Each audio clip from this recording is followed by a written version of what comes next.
সুপ্রিয় শিক্ষার্থী সবাইকে শুভ বিকাল। Good afternoon to you all. আশা করি সবাই যে যেখানে আছো সবাই অনেক অনেক ভালো আছো। আমিও তোমাদের দোয়ায় ভালো আছি।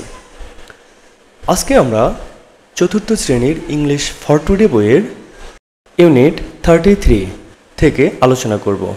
আমাদের আজকের লেসন 1 এবং 2, মাই ডে, আমার দিন। তাহলে চলো শুরু করি আমাদের আজকের ক্লাস। ডিয়ার স্টুডেন্টস, তোমরা শুরুতেই দেখতে পাচ্ছ অ্যাক্টিভিটি এ। অ্যাক্টিভিটি এতে বলেছে লুক, লিসেন অ্যান্ড সে। তোমরা আগেই এগুলোর অর্থ অলরেডি জেনে এসেছো। লুক মানে দেখা, লিসেন মানে শোনা এবং সে মানে বলা। এখানে তোমরা দেখতে পাচ্ছ একটা ডাইনিং রুমের চিত্র। একটা ডাইনিং টেবিলে একটা ফ্যামিলি তারা খেতে বসেছে। ডাইনিং টেবিলে দেখতে পাচ্ছ মাঝখানে আছেন বাবা, মা। আমাদের হাতের ডান পাশে আমরা দেখতে পাচ্ছি একটা ছেলে মানে তাদের সন্তান, এবং আমাদের বাম পাশে দেখতে পাচ্ছি আমরা একটা মেয়ে মানে তাদের কন্যা সন্তান। তারা খেতে বসেছে। তো এখানে একটা কথোপকথন আছে, এদের মধ্যে একটা কনভারসেশন আছে। এই রান্নাটা কে করেছে তোমরা কি আন্দাজ করতে পেরেছো? কে করেছে?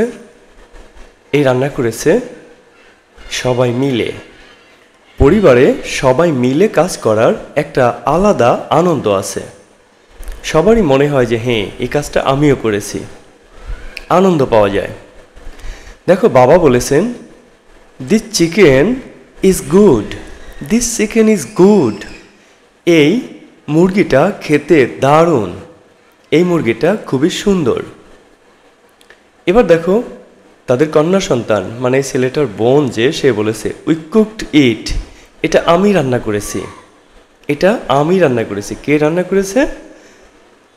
এই ছেলেটার বোন আর বাবা এবং মায়ের কন্যা সন্তান। তারপরে দেখো ছেলেটা বলেছে উই হেল্পড মাম, আমরা মাকে সাহায্য করেছি, আমরা মাকে সাহায্য করেছি। তাহলে বোঝা যাচ্ছে যে এই রান্নাটা সবাই মিলে করেছে, সবাই মিলে করেছে এবং এখন এরা খেতে বসেছে। খেতে বসে তাদের এক্সপেরিয়েন্স মানে তাদের অভিজ্ঞতা তারা শেয়ার করছে, একজন আরেকজনের কাছে বলছে। আমরা এখানে যে শব্দগুলো পেলাম সেই শব্দগুলোর অর্থ জেনে নেই। দেখো শুরুতেই রয়েছে দিস।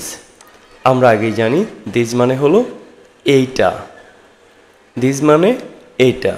এরপরে রয়েছে দেখো চিকেন, চিকেন মানে মুরগি বা মুরগির বাচ্চা। গুড, গুড মানে ভালো। এরপরে রয়েছে দেখো কুকড, কুকড মানে রান্না করেছিলাম। কুক মানে রান্না করা আর কুকড মানে রান্না করেছিলাম।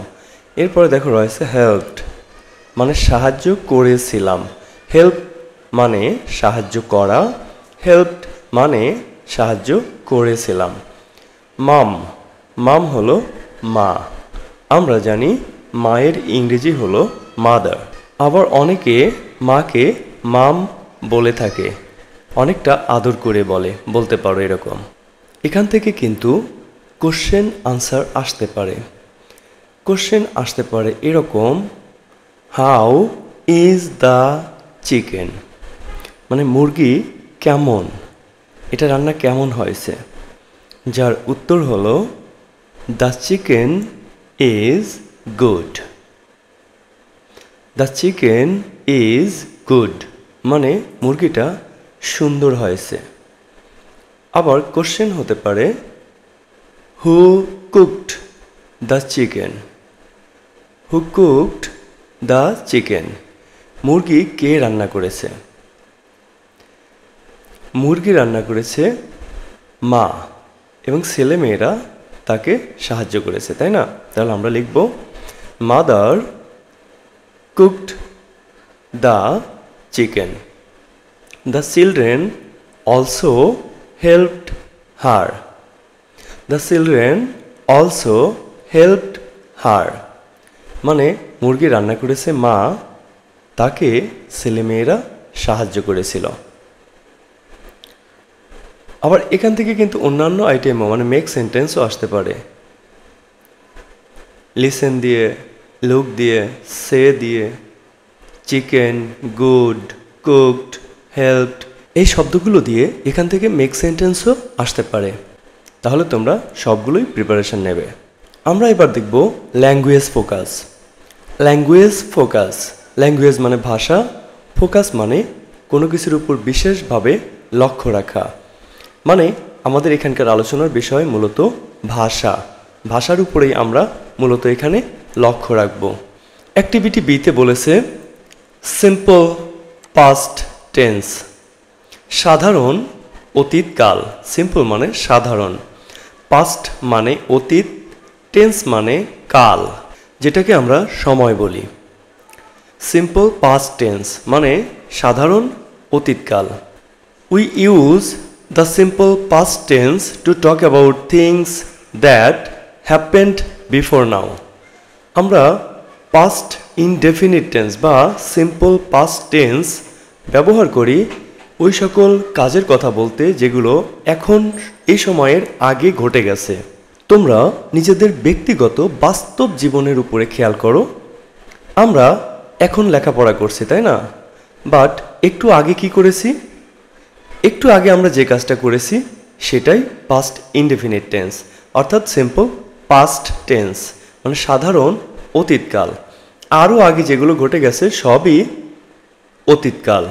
তাহলে অতীতকাল বলতে আমরা বুঝি এখন আমরা কথা বলছি এই সময়ের আগে যত কাজ ঘটে গেছে সব কাজগুলোই সিম্পল পাস্ট টেন্স। তাহলে সিম্পল পাস্ট টেন্স বলতে আমরা বুঝবো যে কোনো কাজ যা শেষ হয়ে গেছে। আমরা এখন কথা বলছি, এই কথা বলার আগে যা যা শেষ হয়ে গেছে সবই সিম্পল পাস্ট টেন্স। ওকে, এখন আমরা এই সিম্পল পাস্ট টেন্স লিখতে ভার্ব মানে ক্রিয়াপদের কি রকম আকার বা ফর্ম ব্যবহার করি। আমরা যখন কোনো ভার্বকে অর্থাৎ ক্রিয়াপদকে অতীতকালে মানে পাস্ট ইনডেফিনিট অথবা সিম্পল পাস্ট টেন্সে ব্যবহার করি তখন অধিকাংশ ভার্বগুলোর সাথেই আমরা ইডি অথবা ডি যোগ করে থাকি। দেখো আগেরটায় ইডি ছিল, এটায় ডি আছে, মানে অধিকাংশ ভার্বের সাথেই আমরা ইডি অথবা ডি যোগ করে আমরা এই অতীতকাল গঠন করে থাকি। যেমন ধরো কুক মানে রান্না করা, এটা থেকে আমরা পাস্ট টেন্স করলে হবে কুকড।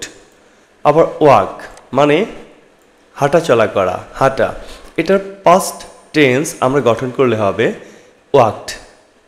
ভিজিট মানে ভ্রমণ করা, কোথাও দেখতে যাওয়া, ভিজিট করা আর কি, মানে পরিদর্শন করা, এটার আমরা পাস্ট ফর্ম করলে হবে ভিজিটেড, ভিজিটেড।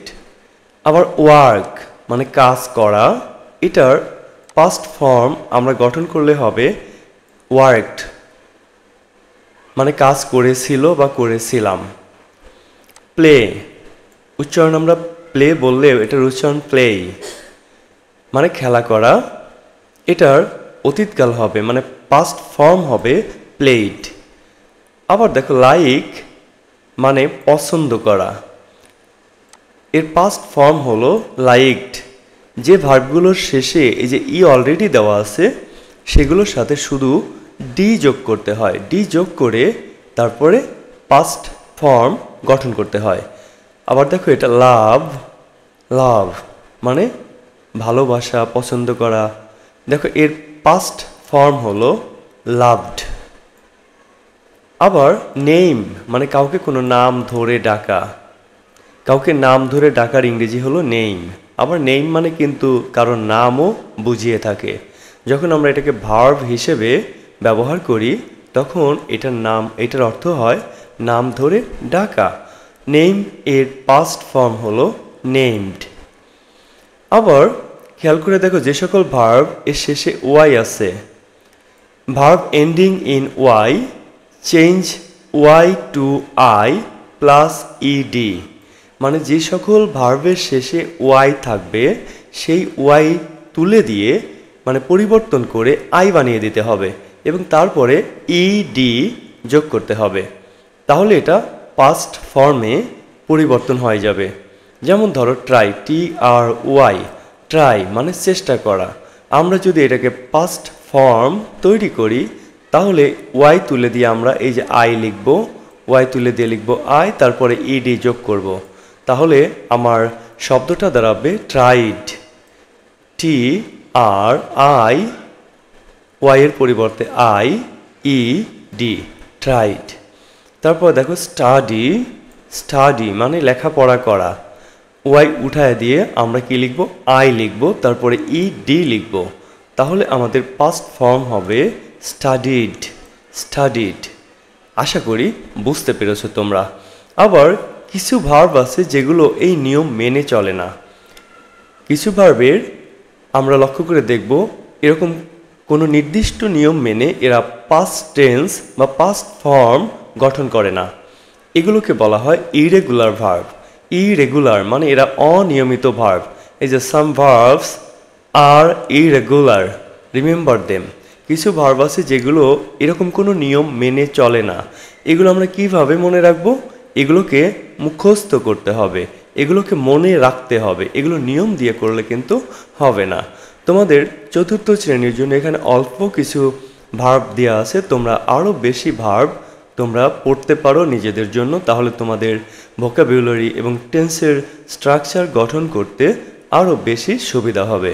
এখানে খেয়াল করে দেখো যে কয়টা স্ট্রং বা ইরেগুলার ভার্ব দেওয়া আছে সেগুলো আমরা একটু দেখে নেই।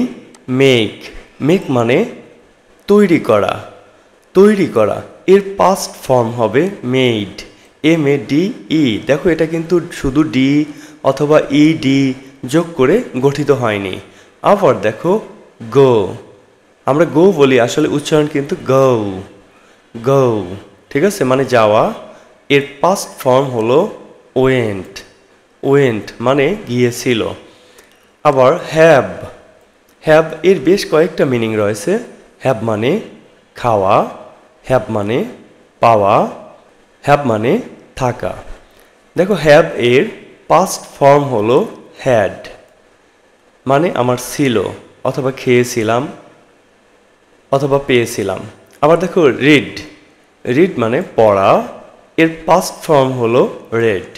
একই বানান, কোনো কিছুই যোগ হয়নি, তবে উচ্চারণে ভিন্নতা রয়েছে। এটার উচ্চারণ হলো রিড, এটার উচ্চারণ হলো রেড। এটা হলো পড়ি, এটা হলো পড়েছিলাম। এবার দেখো বি, বি মানে হওয়া। বি এটা সাহায্যকারী ভার্ব এবং মূল ভার্ব দুই রূপেই ব্যবহৃত হয়। যখন এটা মূল ভার্ব রূপে ব্যবহৃত হয় তখন বি এর অর্থ হয় হওয়া, অথবা কোনো ব্যক্তি অথবা বস্তুর অবস্থা বোঝাতে এগুলো ব্যবহৃত হয়।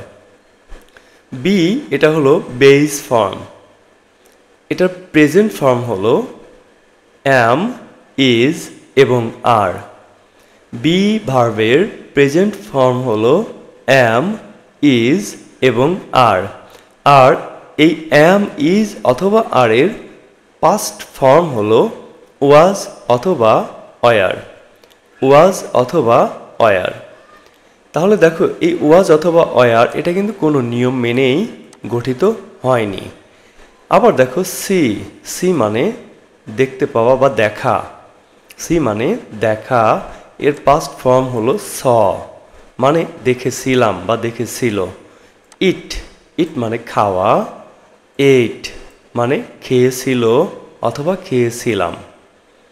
সিট মানে বসা, পাস্ট ফর্ম হলো স্যাট, মানে বসেছিল বা বসেছিলাম।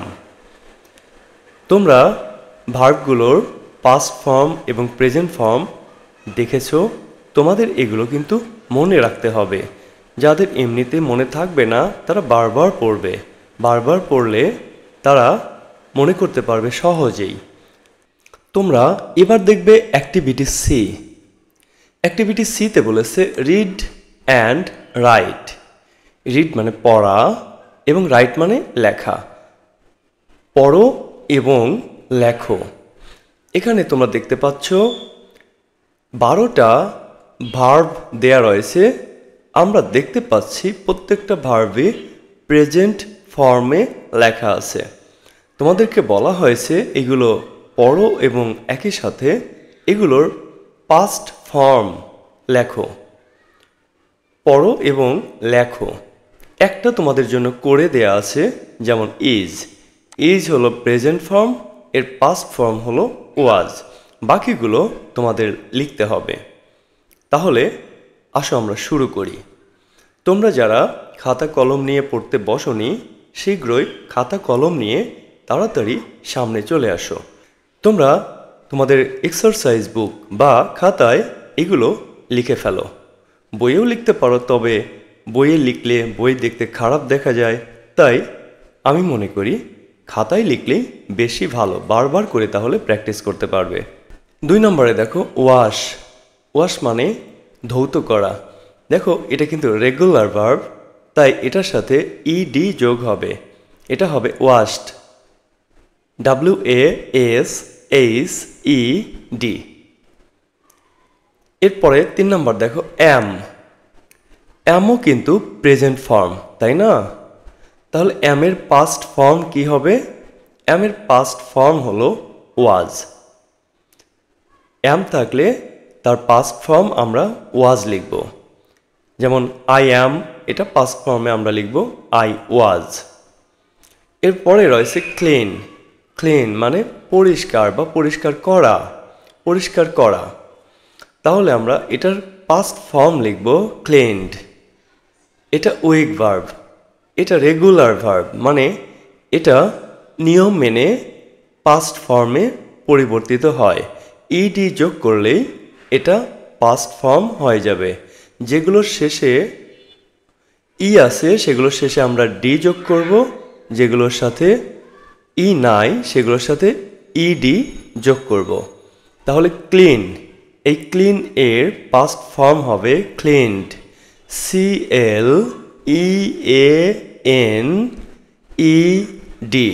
ক্লিনড মানে পরিষ্কার করেছিল। এবার দেখো রান হলো ইরেগুলার ভার্ব, মানে অনিয়মিত ক্রিয়া। এগুলো কোনো নিয়ম দিয়ে অতীতকাল হবে না। রান এর পাস্ট টেন্স হলো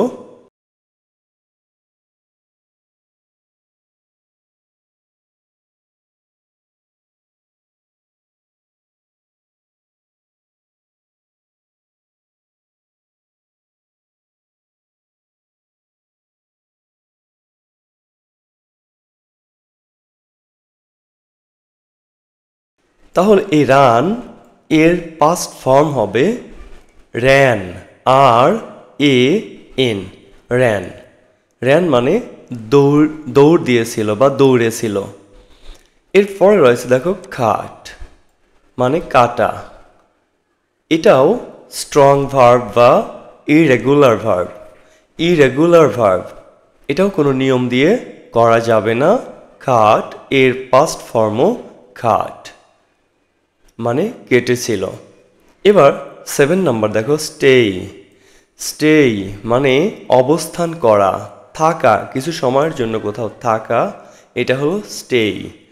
পার্মানেন্টলি মানে স্থায়ীভাবে কোথাও থাকলে কিন্তু সেটাকে স্টে বলে না, সেটাকে বলে লিভ। কিছু সময়ের জন্য কোথাও থাকলে সেটাকে বলে স্টে। এটার পাস্ট ফর্ম হলো STAYED। দেখো সব ভার্বেও কিন্তু আবার ওয়াই উঠে গিয়ে IED হয় না। যে সকল ভার্বে ওয়াই এর আগে ভাওয়াইল মানে AEIOU এই 5টা থাকবে, সেগুলোতে ওয়াই উঠে যাবে না, সেগুলোতে অন্য নিয়মে করতে হবে। যেমন এখানে আমরা স্টে এর পাস্ট ফর্ম আমরা লিখলাম স্টেইড, STAYED। কিন্তু ওয়াই এর আগে যদি ভাওয়াইল না থাকে, কনসোন্যান্ট থাকে, তাহলে আমরা ওয়াই তুলে দিয়ে আই লিখব এবং তারপরে ইডি লিখব। এরপরে দেখো রয়েছে আর, এটা হলো present form, am, is, are, তিনটেই বি ভার্বের অন্তর্গত প্রেজেন্ট ফর্ম। এটার পাস্ট ফর্ম হলো ওয়ার। তাহলে এটার পাস্ট ফর্ম হলো ওয়ার, WERE, ওয়ার। এরপর 9 নাম্বার দেখো রয়েছে সেই, SAY, সেই মানে বলা। কথা বলাকে বলা হয় সেই। কোনো কিছু এমনিতেই বলাকে আমরা বলি সেই, মানে কথা বলা বা বলা। এটা দেখো ওয়াই আছে, তার আগে এ আছে, তাহলে কিন্তু IED যোগ করলে হবে না। এটার পাস্ট ফর্ম হলো সেইড, SAID। ওয়াইটা আই হয়ে যাবে, তারপরে ডি বসবে। আসলে এটা কোনো নিয়ম দিয়েই হয়নি, এটা irregular verb. Said, SAID, said. এরপরে দেখো রয়েছে ডু। ডু মানে করা। যে কোনো ক্রিয়া মানে কাজ করাই হলো ডু। ডু এর পাস্ট ফর্ম হলো ডিড, DID। এটা হলো স্ট্রং ভার্ব, ইরেগুলার ভার্ব। এরপরে দেখো 11 নাম্বারে রয়েছে ক্রাই, CRY, ক্রাই। দেখো ওয়াই এর আগে আর মানে কনসোন্যান্ট আছে। ওয়াই এর আগে কনসোন্যান্ট থাকার কারণে ওয়াই আমরা আই দিয়ে পরিবর্তন করব, মানে ওয়াই তুলে দিয়ে আই বসাবো, তারপরে ইডি বসাবো, তাহলে এটা পাস্ট ফর্ম হয়ে যাবে। তাহলে এটার পাস্ট ফর্ম হবে ক্রাইড, CRIED, ক্রাইড। এরপরে দেখো 12 নাম্বারে হ্যাভ। হ্যাভ মানে থাকা, হ্যাভ মানে খাওয়া, হ্যাভ মানে পাওয়া ইত্যাদি অর্থ হতে পারে। হ্যাভ এর পাস্ট ফর্ম হলো হ্যাড, HAD, হ্যাড মানে ছিল বা পেয়েছিল বা খেয়েছিল এরকম অর্থ প্রকাশ করে। এটাও ইরেগুলার ভার্ব। তোমরা ইরেগুলার ভার্বগুলোর পাস্ট ফর্ম দেখলে আশা করি খাতায় তুলে নিয়েছো আবারও পড়ার জন্য। আমরা আজকের আলোচনা এ পর্যন্তই শেষ করব। আমরা পরের আলোচনায় ইউনিট 33 এর লেসন 3, 4 এবং 5 সিম্পল পাস্ট টেন্স নিয়ে আরও আলোচনা করব। সে পর্যন্ত তোমরা সবাই অনেক অনেক ভালো থেকো, আর লাইক, কমেন্ট এবং শেয়ার করে আমাদের সাথেই থেকো।